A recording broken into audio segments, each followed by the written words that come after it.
Então nós vamos nos deter primeiramente nesse aspecto do diagnóstico. Quero confessar aos meus irmãos e irmãs que nós teremos aqui dentro do compartilhar os aspectos exortativos que todos nós precisamos ouvir, e ouvir com o coração, para que o Espírito Santo possa encontrar em nós caminhos, para que recebamos tudo aquilo que o Senhor quer mostrar a nós, ou quer mostrar os caminhos que devemos tomar. Então confesso aos irmãos que há sim momentos, em especial na primeira parte, que são de cunho exortativo. Que estejamos preparados juntos para ouvir o que o Espírito tem a dizer a nós, ao povo do Senhor. Nós há pouco lemos 3 passagens das Escrituras, e eu queria levantar perguntas, uma para cada uma daquelas passagens que nós lemos. A primeira foi Mateus, capítulo 16, verso 18. A palavra de Deus assim diz: também eu te digo que tu és Pedro, e sobre esta pedra edificarei a minha igreja, e as portas do inferno não prevalecerão contra ela. Vocês se lembram que ele, o Senhor Jesus, colocou-se como o único que edificaria a sua igreja, e as portas do inferno não iriam prevalecer contra ela. Permita-me fazer, antes de levantar a pergunta, uma pequena observação sobre esse pequeno trecho que estamos em destaque aqui. Essa expressão, as portas do inferno não prevalecerão contra ela, não significa que a igreja está enclausurada, que ela está numa posição de defesa. Pelo contrário, ela está numa posição de marcha, aonde os portais do inferno não podem subsistir quando ela estiver em marcha debaixo do governo do alto.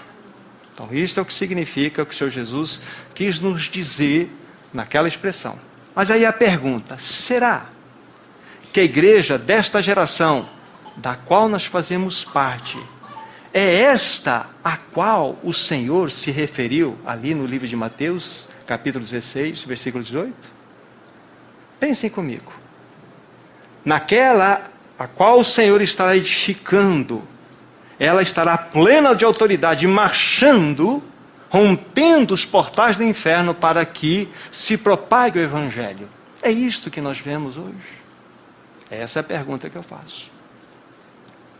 No segundo ponto, na segunda leitura que nós fizemos, lá do livro de Efésios 3, versículo 10, vocês se lembram que a palavra de Deus assim diz: para que pela igreja a multiforme sabedoria de Deus se torne conhecida agora, dos principados e potestades nos lugares celestiais. A multiforme sabedoria de Deus seria conhecida através da igreja, agora, diante de principados e potestades. Pergunta: será esta a realidade da igreja, da geração da qual fazemos parte, tem vivenciado? Será que há um testemunho genuíno, onde principados e potestades podem olhar para a igreja e de fato perceber e dizer: sim, ali vai uma igreja que testemunha a multiforme sabedoria de Deus? Será esta a igreja na qual estamos inseridos nesta geração? E a terceira pergunta, vamos levantar o que nós lemos lá na última citação lida de Efésios 5, 26 e 27, em especial o versículo 27. Para que a santificasse. Permita-me ler a parte B do versículo 25. Como também Cristo amou a igreja a si mesmo e a si mesmo se entregou por ela, para que a santificasse, tendo-a purificado por meio da lavagem de água pela palavra, para a apresentar a si mesmo, igreja gloriosa, sem mácula, nem ruga, nem coisa semelhante, porém santa e sem defeito. teria a condição da igreja, da geração da era na qual estamos inseridos. Teria esta igreja a condição de ouvir aquela verdade, de ser uma igreja gloriosa, que não tem mácula, que não tem ruga, nem coisa semelhante, porém ela é santa e sem defeito? Será, irmãos? Nós já temos a resposta no coração. Nós já sabemos que nós não somos esta igreja. Que nós não estamos de fato respondendo a todas as demandas que o Senhor tem para o seu povo nesse tempo do fim. Dizendo as coisas que estão sendo ditas e outras que nós vamos estar falando aqui, não temos intenção alguma de apontar para aquele grupo, aquele outro grupo. Nós estamos falando do povo de Deus, da igreja dele espalhado por essa terra. Aonde, infelizmente, nós não temos condições alguma de dizer que há um testemunho genuíno no meio do povo de Deus. É verdade. Temos que fazer essa observação. É verdade que assim, irmãos aqui, irmãos acolá, em outras realidades, em outras assembleias, que têm colocado seus corações debaixo do Senhor, para que o Senhor encontre caminhos nesses corações e que haja de fato uma restauração de um genuíno testemunho para o tempo do fim. É verdade, não podemos desprezar este assunto. Mas quando nós fazemos a observação de modo geral, irmãos e irmãs, nós precisamos urgentemente de uma reforma radical. Nós precisamos desesperadamente de uma visitação do Espírito Santo sobre nós,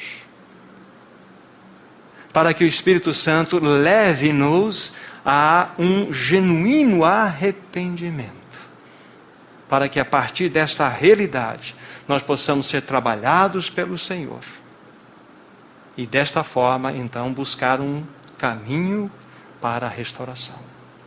Estamos dentro do período inicial da parte que eu disse a vocês, diagnóstico.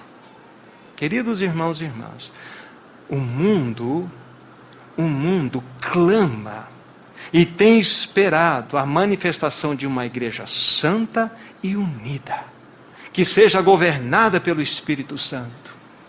Ele desesperado clama por isto. Ouso a dizer, meus irmãos e irmãs, que a maioria dos problemas que nós enfrentamos dentro da sociedade, muitos deles não estaríamos sofrendo se nós vivêssemos de joelhos.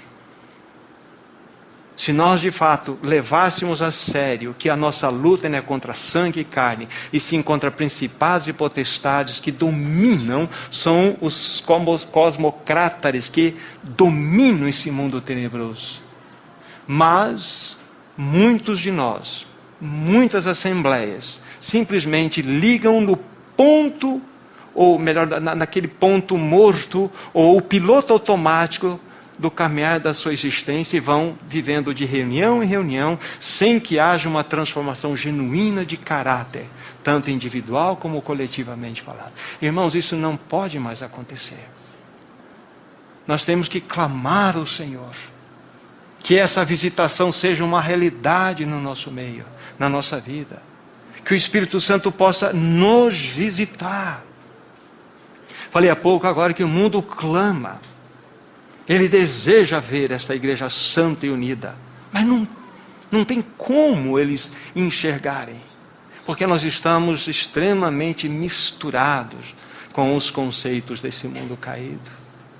Esse é um lado negativo que nós olhamos. Por outro lado, se nós olharmos na perspectiva de Deus, ouso dizer aos meus irmãos aqui que lágrimas têm rolado da face do nosso amado Deus, geração após geração, porque Ele tem buscado no meio do seu povo, um outro povo, que possa responder às suas demandas nesse tempo do fim.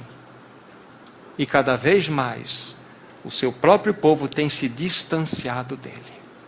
E eu associo estas lágrimas do nosso Deus concernente ao momento de ruína que a igreja vive agora, eu associo ao próprio clamor que Neemias fez. Não precisam ir lá.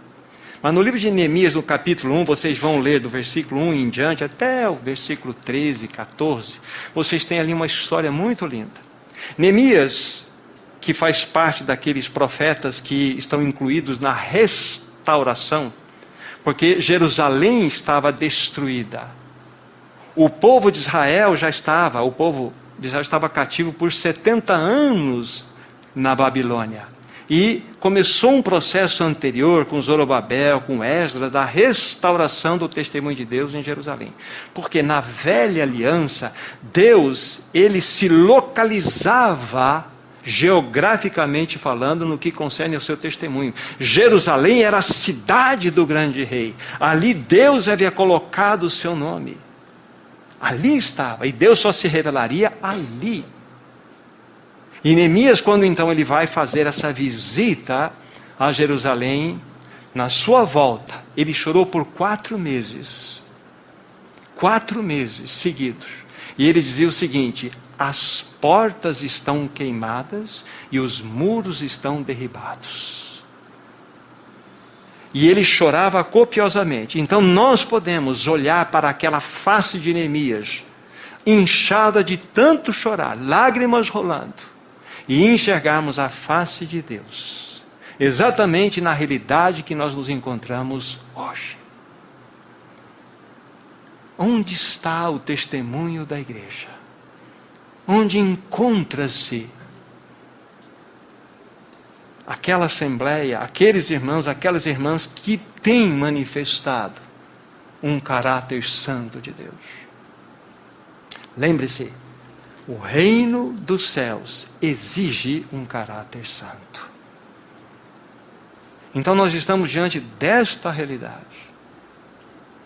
Então, dentro do que estamos apresentando, sim, é um diagnóstico, como eu falei, é exortativo, ele tem o seu cunho de peso, mas nós precisamos apresentar esse diagnóstico para que depois entremos no caminho da solução. O que a palavra tem a nos mostrar para que esse testemunho seja restaurado nesse tempo do fim.